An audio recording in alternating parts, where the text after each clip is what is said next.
Everyone said it would happen gradually and then all at once, and that's what's happening. According to my sources, President Biden has agreed to step down as the Democratic nominee. Oh, man. It will happen as early as this weekend. A speech has been drafted for him.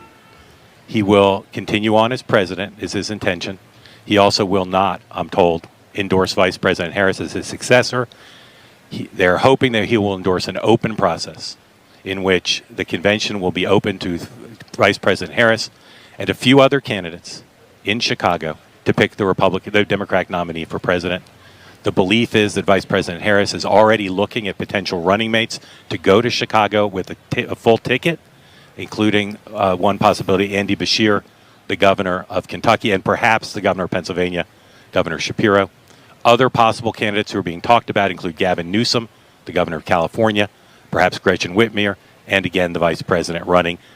On the first ballot, the regular delegates would be allowed to vote under this agreement that's being talked about amongst the president and high-level Democratic officials. The regular delegates would vote on the first ballot. If there is no winner on the first ballot, the so-called super delegates would be allowed to vote on the subsequent ballot.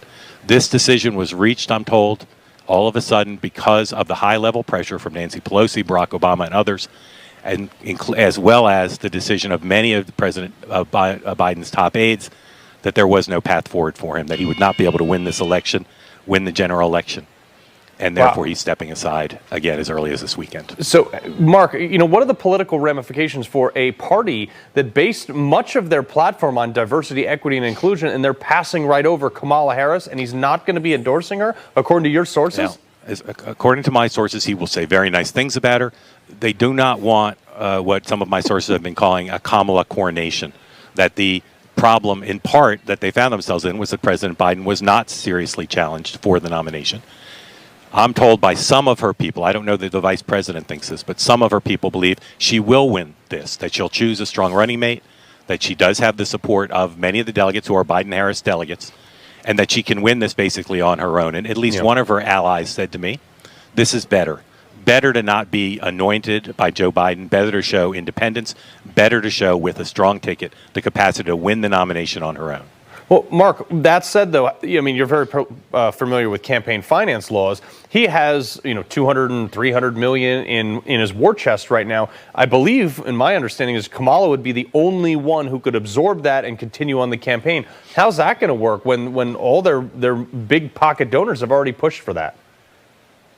Well, there's all sorts of money, right? There's super PAC money, there's low dollars. The belief is that a new ticket will inject excitement into the party, and that both low-dollar donors and the big donors, who in the last few days have sent a strong message to President Biden that they will not support his being the Democratic nominee.